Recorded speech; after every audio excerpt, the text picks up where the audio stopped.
ಮಸ್ತಕದಲ್ಲಿ ಜಟೆ ಶೋಭಿಸುತ್ತಿರಲು ಕಸ್ತೂರಿ ತಿಲಕ ಚಂದನ ಹಣೆಯಲಿ ವಿಸ್ತರನಗೆ ಮುಖದ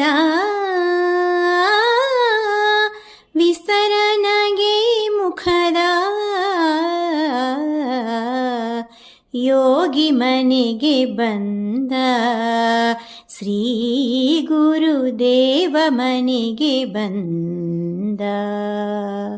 ಕಾಲಲಿ ಪಾದುಕ ಕೈಯಲಿ ದಂಡ ಬಾಲರವಿಯ ಕಳೆಯ